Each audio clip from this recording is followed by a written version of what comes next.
Hello and welcome to Spectrum News, a recap of major stories within the week. I am Frank Cesadet, coming to you live from the beautiful hills of Ibiakoran. Let's take a look at the headlines. President Buhari condemns Southeast killings, asks public to provide information. Federal government rules out further borrowings to settle ASU. Plus, Palestinian commander killed as Israel strikes after militant threats. We will bring you details of these stories and more in a moment.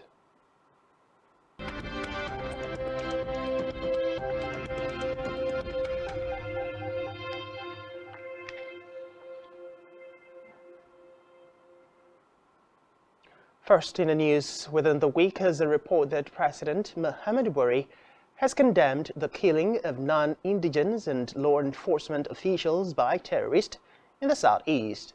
According to a statement signed by presidential spokesman Garba Shehu, the president vowed to undertake all possible action in conducting a speedy investigation to bring the perpetrators to justice. Shehu said the president's reaction came amid reports of the slaying of 6 Nigerian citizens and the brutal killing of a number of policemen at their duty post.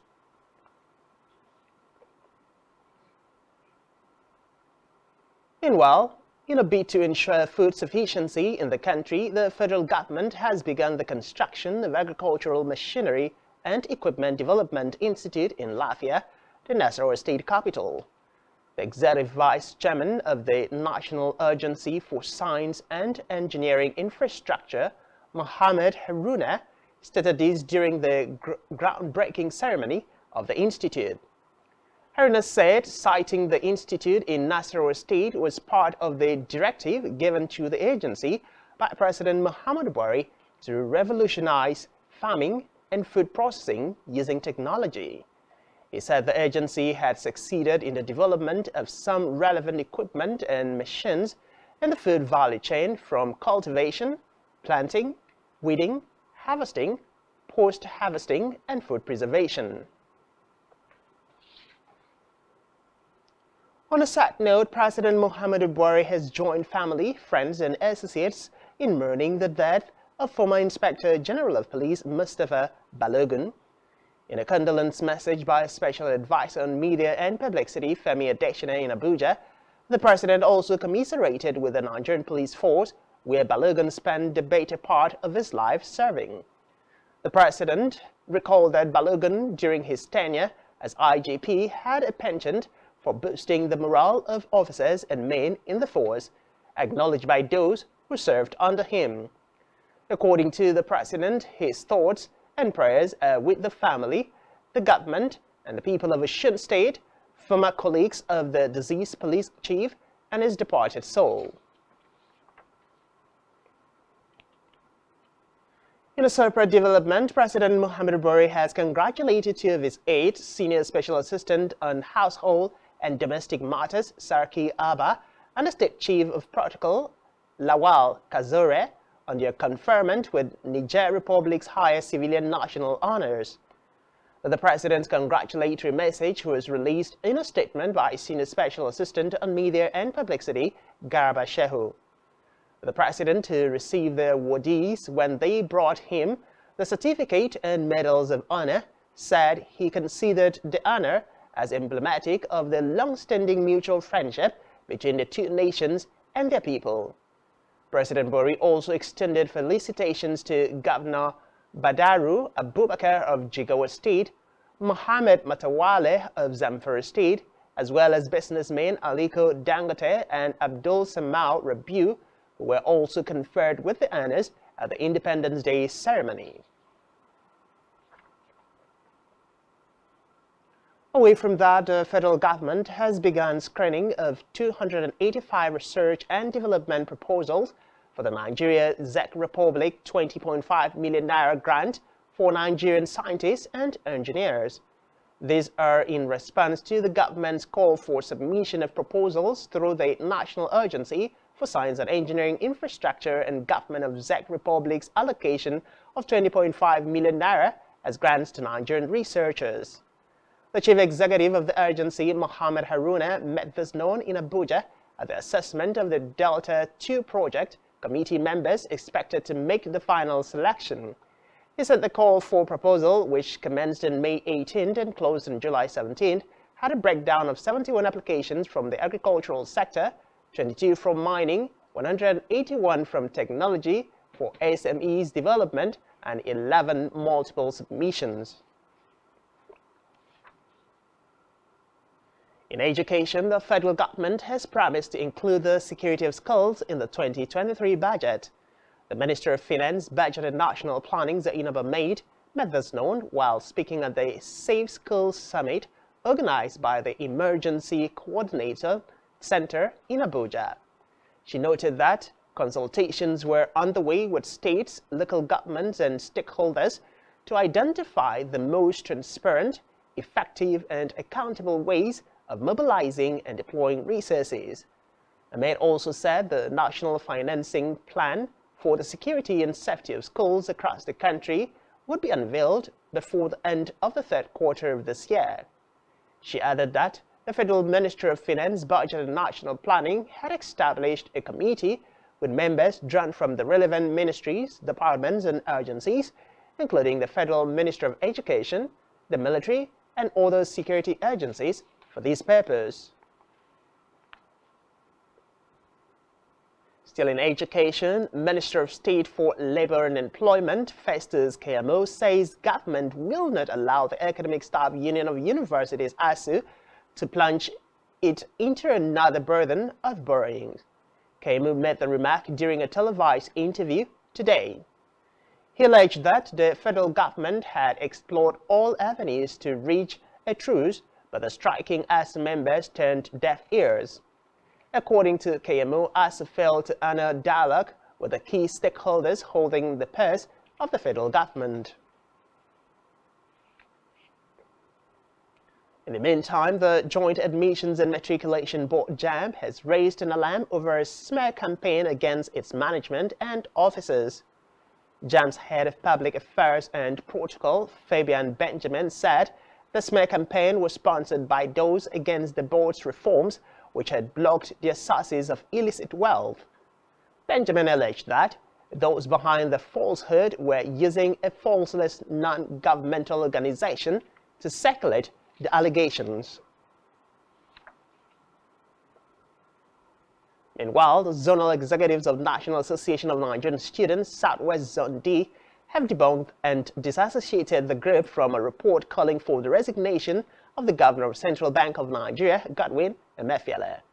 Speaking at a press conference in Ibadan, leader of the Southwest Zone D of the association, Degbe Feyinfolawa, said it became necessary to debunk the report for the integrity of the leaders and the infallible personality of the CBN governor. Feyinfolawa said setting the record straight was also to protect Nigerian youths and students from the vices of information disorder that bedeviled the cyberspace in recent times. According to him, the said association chairman alleged to have signed the petition and not recognized executives of Southwest Zone of the association. In another development, the Economic and Financial Crimes Commission, EFCC, and the Nigerian Immigration Service are partnering to fight all forms of local or foreign involvement in economic and financial sabotage activities. EFCC Chairman Afo Rashid Bawa, who visited the Comptroller General of Immigration, Isa Idris, at the service's headquarters in Abuja, explained that his presence was to request deeper collaboration in the war against transnational crimes.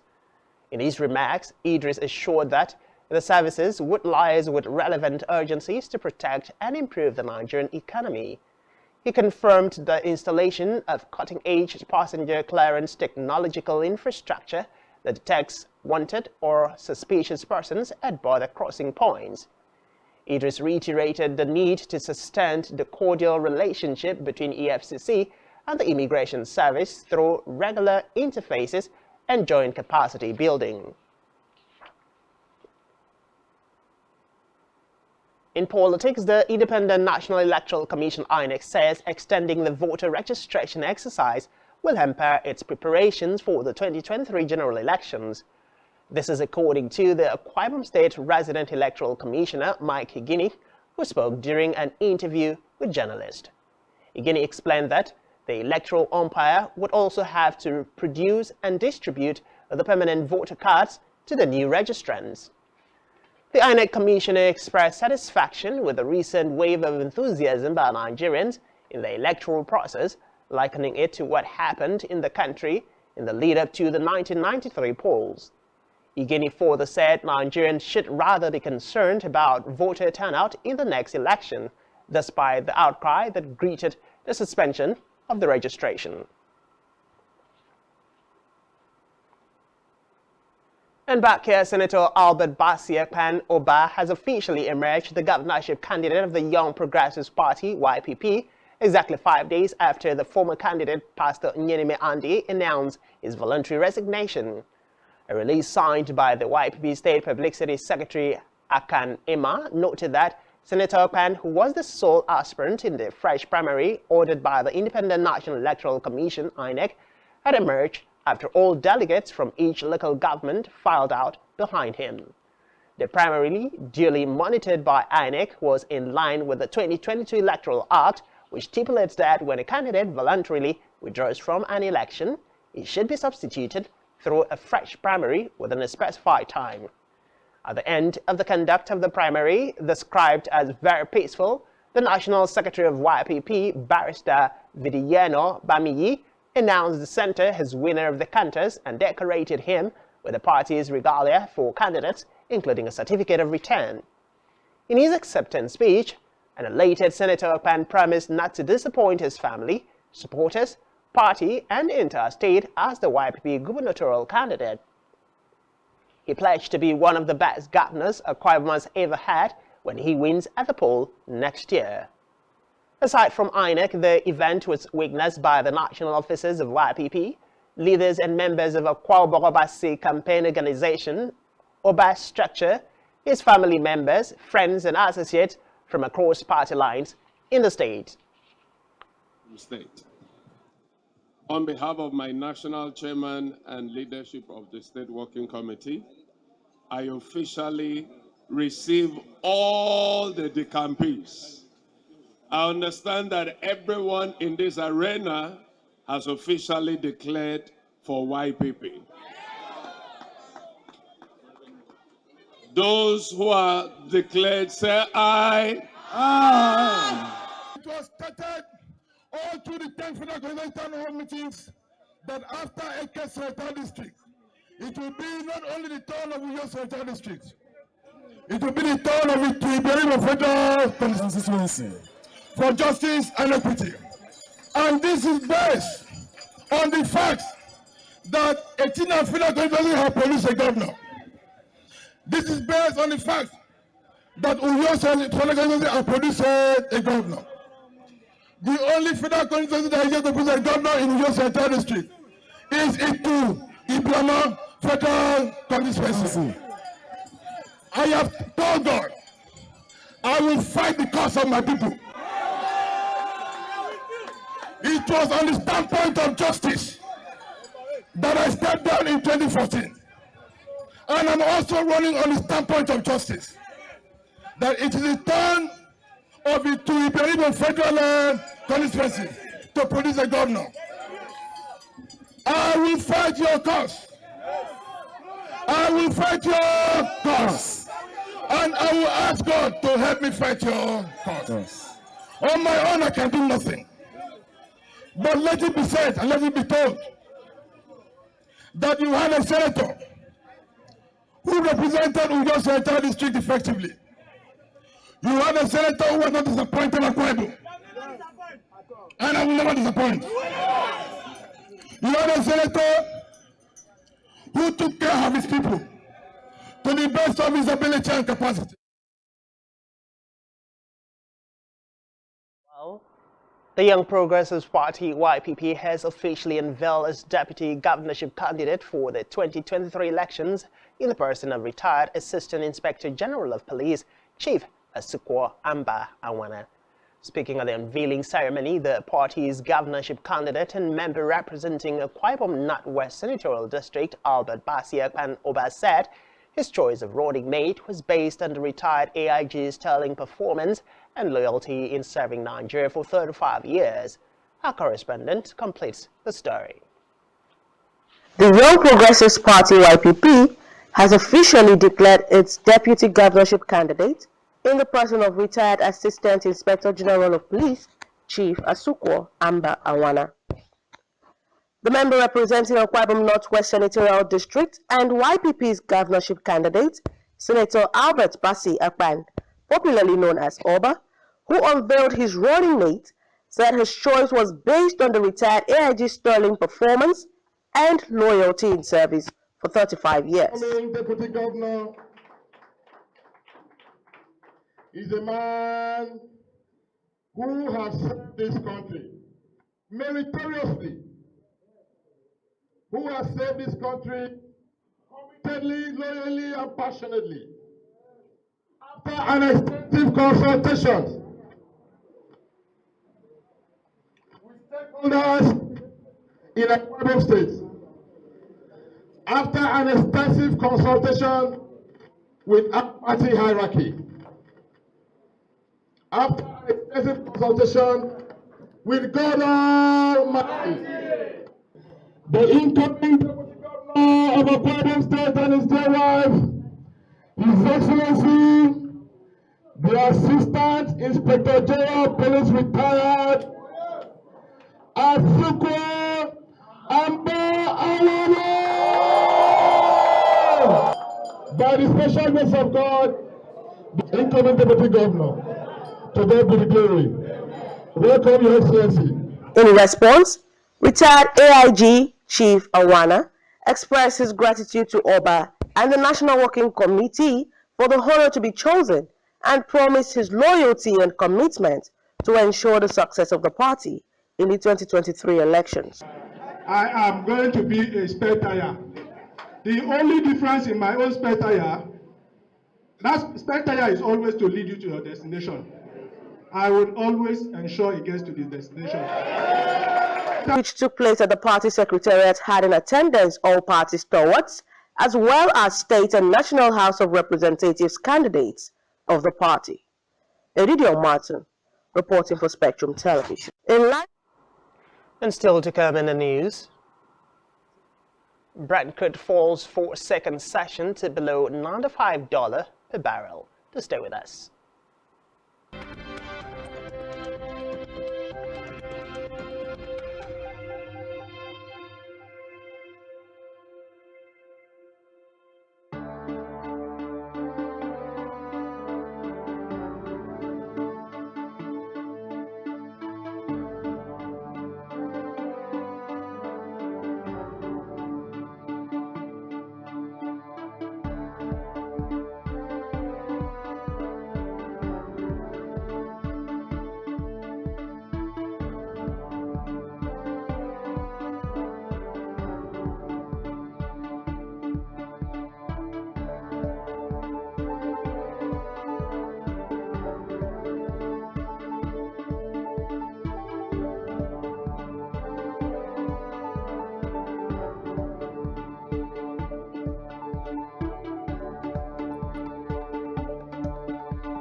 Much thanks for staying with us.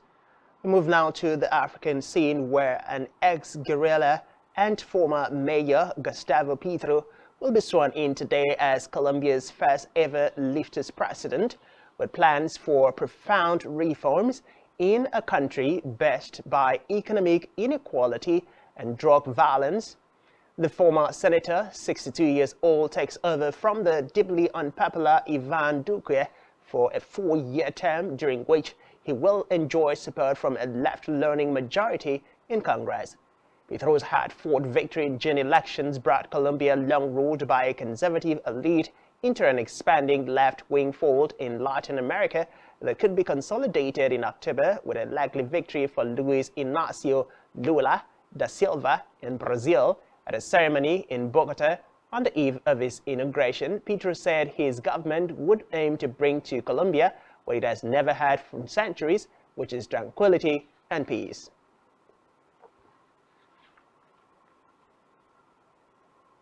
Still in Africa, Ivory Coast National Security Council says the 49 Ivorian soldiers arrested a month ago by Mali's transitional government are courageously enduring condition in detention. Mali's junta accused the Ivorian of being mercenaries coming to destabilize the country, but Ivory Coast said they were unjustly arrested as the authorities knew the soldiers were there for legal and regular reasons as part of logistical support for the UN mission. Ivorian embassy staff in Mali have met the 49 soldiers and later gave a statement saying they were in good spirit and had bravely endured the detention since July 3rd. Togo has offered to mediate between the two countries for the release of the Ivorian soldiers, but initial negotiations on July 28 in Lomé did not yield any progress. According to diplomatic sources, Mali is demanding the Ivory Coast acknowledge responsibility and express regret for the deployment of soldiers without a legal framework and prior notification or consultation with the Malian authorities. Bamako is also said to have asked Abidjan to hand over Malian personalities exiled in Ivory Coast and wanted in Mali conditions. They have been rejected. In Senegal, it is reportedly the first time since the country's independence in 1960 that the ruling party's group is losing its absolute majority in parliament. It will have to rely on other forces in parliament to pass legislations. Reports say the opposition had hoped the elections would impose cohabitation or divided government on Sall and curb any ambitions he may have for a third term. The main opposition coalition, Yewenwi, won 56 seats, while its ally, Wallu Senegal, won 24 seats. The Interior Ministry said the participation rate was 47%, as 7 million Senegalese were eligible to vote in the election to choose between 8 coalitions. For the final results to be declared by the Constitutional Council, the competing coalitions will be given time to voice any concerns. And elsewhere, a veteran Kenyan political leader and one-time Prime Minister Raila Odinga has cast himself as an anti-establishment firebrand despite belonging to one of the country's top political dynasties. Reports say his decision to strike an alliance with his arch-rival, President Uhuru Kenyatta, and secure the ruling party's backing has devised again for the top job in the August 9 elections, restaking the shine of his brand. According to reports, few expected Odinga and Kenyatta to shake hands and draw a line on the decades of vitriol in March 2018. Known universally as the handshake, the pact stunned Odinga's colleagues and supporters, effectively leaving Kenya without an opposition.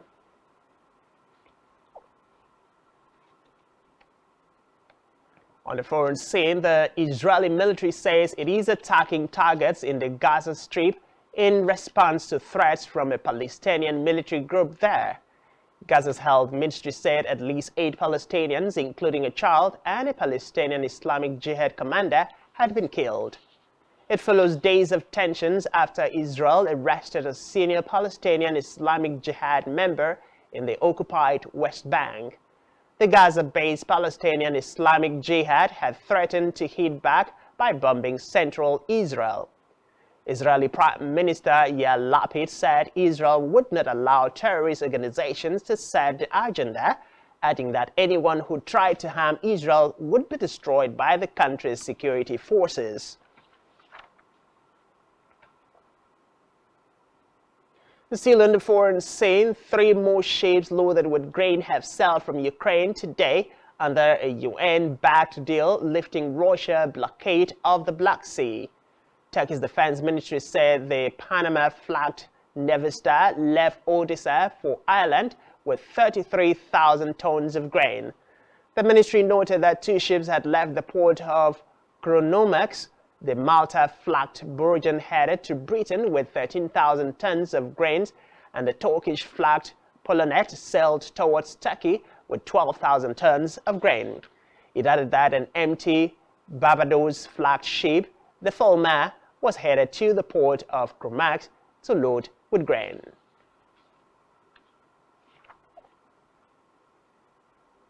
Meanwhile, Ukraine's southern frontline city of Mykolaiv will impose an unusually long curfew from tonight till Monday morning as authorities try to catch people collaborating with Russia.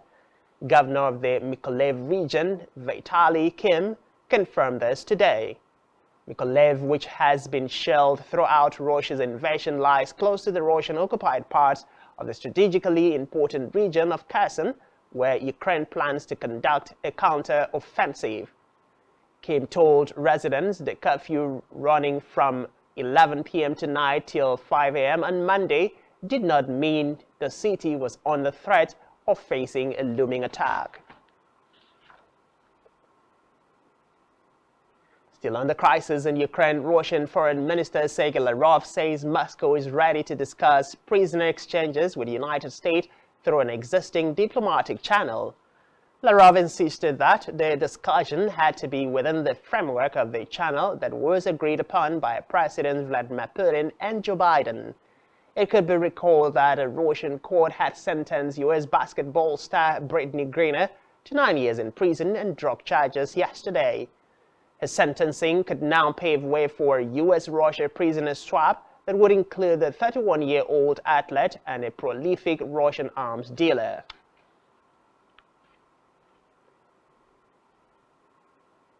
Away from that, Japan's Prime Minister Fumio Kishida has condemned China's firing of ballistic missiles during military drills around Taiwan, calling them a serious problem that impacts its national security and the safety of its citizens.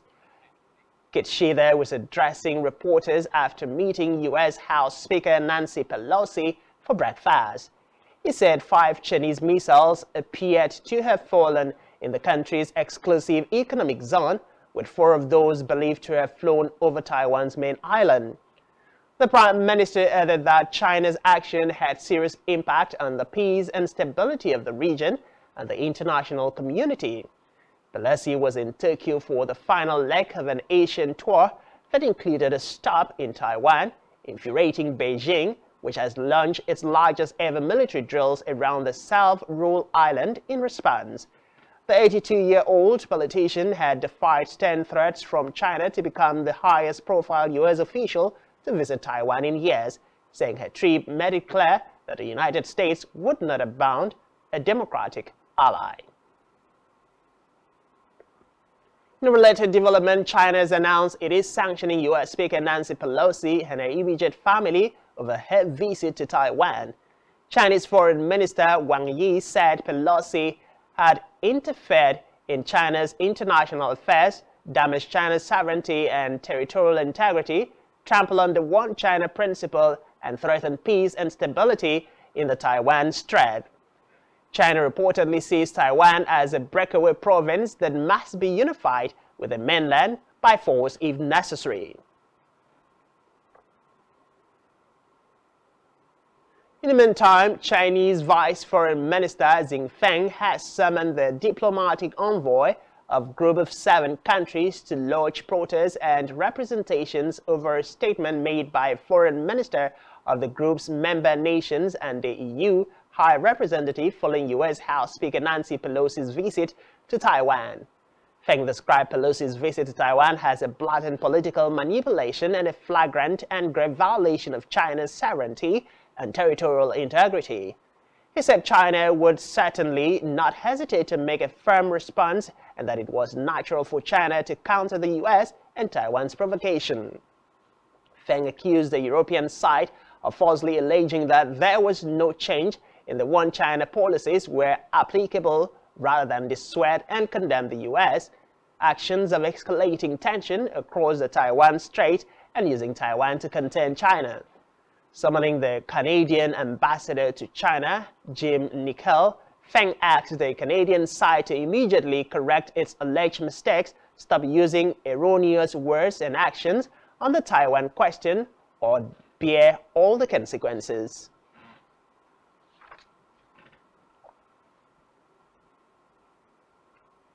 And elsewhere, Greece's conservative government was today rocked by a long-simmering surveillance scandal after its intelligence chief and close aide to Prime Minister Kyriakos Mitsotakis resigned in the space of an hour. Mitsotakis' office said Panagiotis Kinkolion offered his resignation due to management errors during his time in the role. The announcement that Kinkolion had resigned from his position as the head of National Intelligence Service came less than an hour after the Secretary General of the Prime Minister's office, Kyriakos Dimitridis, also quit. The resignation comes a week after the leader of the country's socialist opposition party, Nikos Abdouroglakis, filed a complaint with the Supreme Court over attempted spying on his mobile phone using predator malware. The Greek journalists have also taken legal actions this year after they claim to have been victims of surveillance.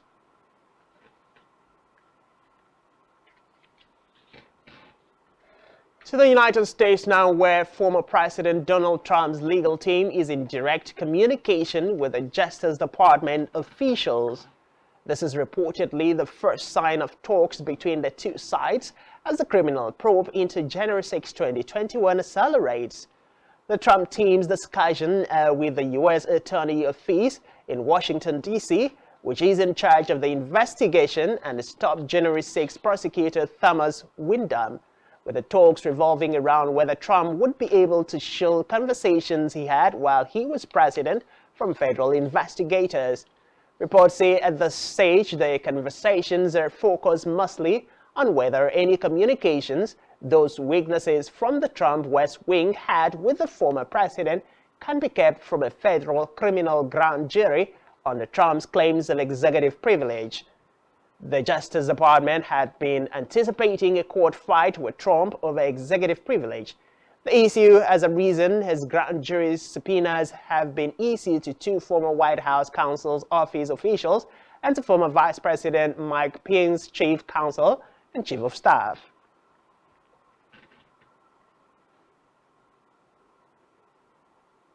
On the business news, Nigeria's crude price benchmark Brent crude fell to below $95 per barrel, closing on the lowest level since February when Russia invaded Ukraine, as investors are coming to terms that higher interest rates and the global economic slowdown will heavily impact the demand. Environmental impact assessment data showed that U.S. crude stockpiles grew by about 4.5 million barrels last week, despite expectations for a 629,000 barrel decline. The same report also indicated that Americans are now driving less than they did in the summer of 2020 despite pandemic restrictions during that period, with surging inflation continuing to weigh on demand. Meanwhile, OPEC agreed to raise oil output by a small amount of 100,000 barrels a day in September and warned of severely limited spare capacity.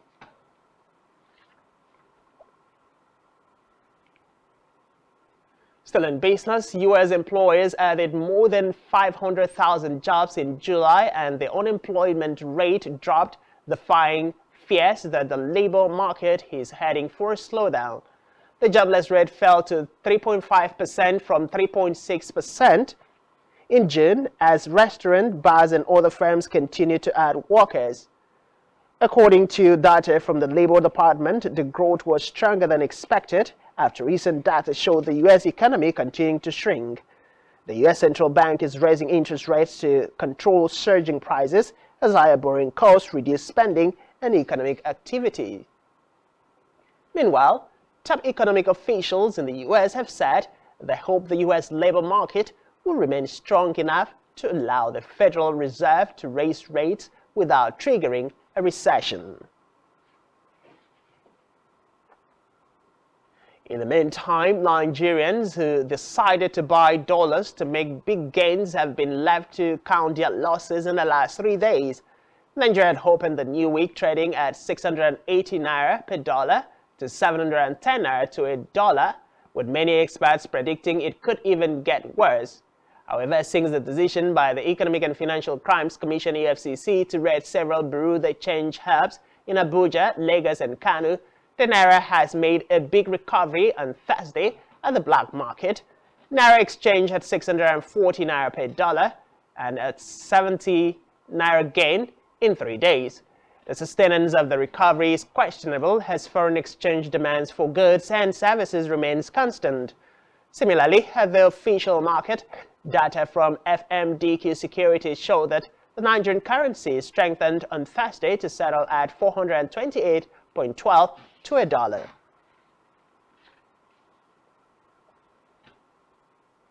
And elsewhere, the Reserve Bank of India has raised its key repo rate by 50 basis points to 5.4% during its August meeting.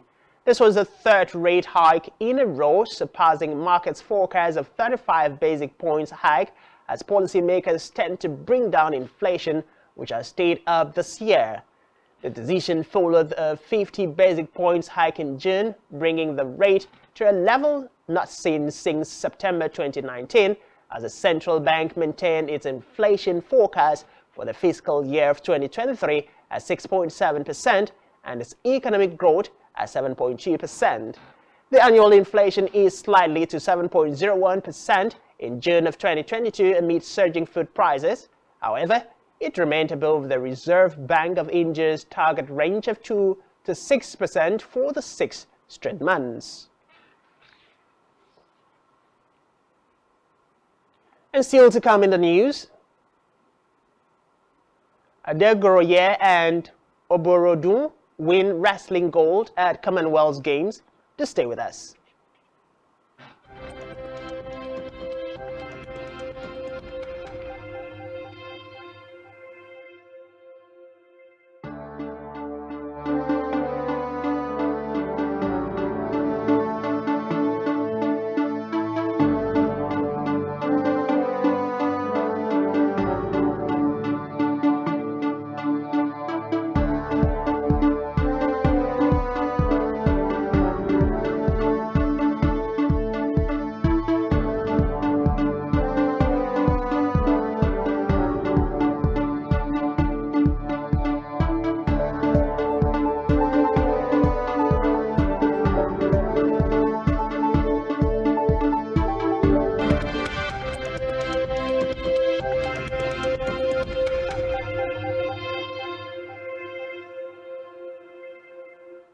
Glad to have you back. In health, the United States government has declared the monkeypox outbreak a public health emergency following a spike in cases. The decision will speed up the distribution of vaccines, treatments, and federal resources to curb the spread of the virus. It comes less than a fortnight after the World Health Organization issued its highest emergency alert following a worldwide surge in cases. According to health officials, cases have topped 6,600 in the U.S., with a quarter of them appearing in the state of New York, which declared its own state of emergency over the disease last week. The two states with the next highest caseloads, California and Illinois, declared state of emergency earlier this week. Data from the U.S. Center for Disease Control and Prevention shows that more than 26,000 cases have been confirmed worldwide this year. We can to end this outbreak. That is our commitment, and that's what we're going to make sure that we do that.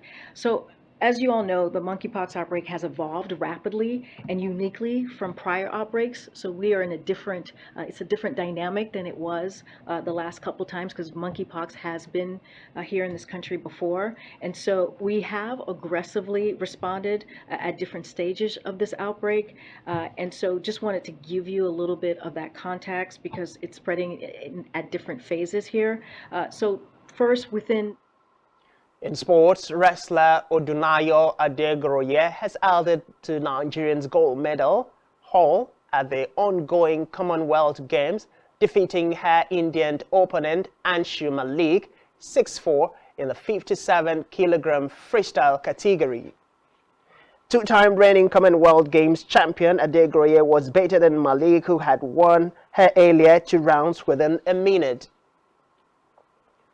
En route to the final, the reigning African champion defeated Canadian Hannah Taylor in the semis in a 10-0 victory.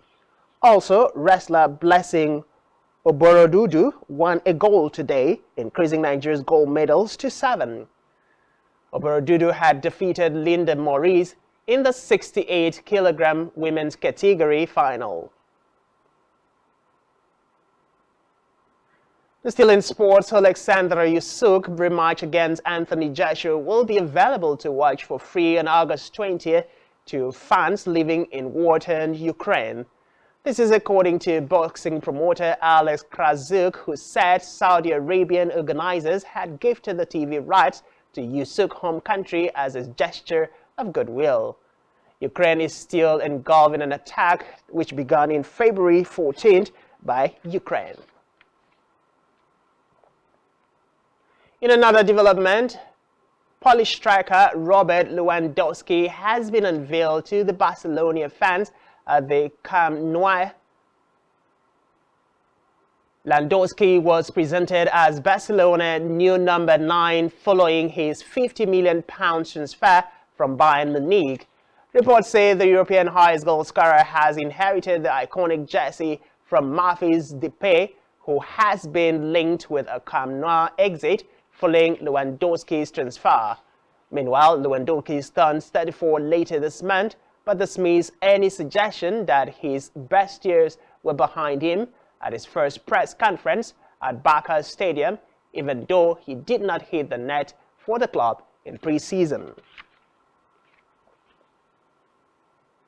Meanwhile, Chelsea have signed Spanish defender Marc Cucurella from Premier League rivals Brighton on a 6-year contract. No fee was announced, but reports have valued the deal at £60 million. The 24-year-old should now be available for Chelsea's Premier League opener away from Everton. The Spain wing-back has now become Chelsea's latest pre-season signing, with Khalidou Koulibaly, Raheem Sterling and Carney Chukwuemeka all having arrived at Stamford Bridge. And elsewhere, Mbappe will miss Paris Saint-Germain's first League One outing of the new season this weekend against Ceremony Clermont with an abductor injury. The PSG announced that Mbappe had been left out of the squad that would travel to Clermont for last weekend game due to the pain in his abductor muscles and will instead remain behind for treatment. Mbappe already missed PSG 4-0 win over Nantes in the French season opening Champions Trophy in Tel Aviv, Israel last weekend due to a suspension carried over from the last campaign. PSG began their defense of the League One title with a new coach, Christophe Galtier, having taken over from the sacked Mauricio Pochettino. Lionel Messi and Neymar, who both scored against Nantes, are in the squad, along with new signings Vitinha, Hongo Ekitike, and Nodi Mukele. On our entertainment news, Beyoncé has earned her 4th UK #1 album with Renaissance, a heartfelt love letter to house and dance music. The official chart says the album outsold its nearest competition by 3-1 to reach the summit. It follows the star's previous chart toppers Dangerously in Love 2003, 4 2011, and Lemonade 2016. She also made #1 as part of Destiny's Child on the 2001 album Survivor. Renaissance was also the week's biggest seller on vinyl. The album has also topped the charts in Australia, Ireland, and France, and is predicted to have the biggest opening week of the year in the US. Still in entertainment, thousands of performers from across the world are in Edinburgh for the start of the world's biggest arts festival. The Edinburgh Festival Fringe will see more than 3,000 shows from 58 countries mark its 75th anniversary. Its lineup will include comedians Frankie Boyle, Stewart Lee, and Al Murray. The Edinburgh Military Tattoos returned, while the Edinburgh International Festival will see live audiences return to indoor venues. The Fleabag star, who is president of the Edinburgh Festival Fringe Society, Forbes Waller-Bridge, said its new vision would make the whole event more inclusive and accessible.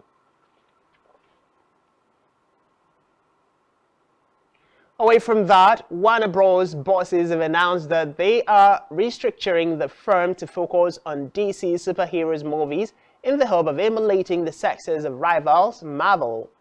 This week, the company scrapped the new Batgirl film months before it's released. A new 10-year plan was revealed at the entertainment and film company's Q2 earnings report. Chief Executive David Zaslav said that the company wanted to protect the DC brand by focusing on the quality of forthcoming big-screen blockbusters. Zaslav, who heads up the newly merger Warner Discover, said the company's main objective was now to grow the DC brand and characters. And finally, a miniature manuscript written by a 13-year-old Charlotte Bronte has come on public display after being returned to her West Yorkshire home. The 15-page book, smaller than a playing card, is dated December 1829, stitched in its original brown paper covers, and contains 10 poems. It was purchased by a charity for £973,000 in April and donated to the Bronte Parsonage Museum. Principal curator of the museum in Harwood, Anne Dinsdale, said at the time of the donation she was absolutely thrilled at the book's return.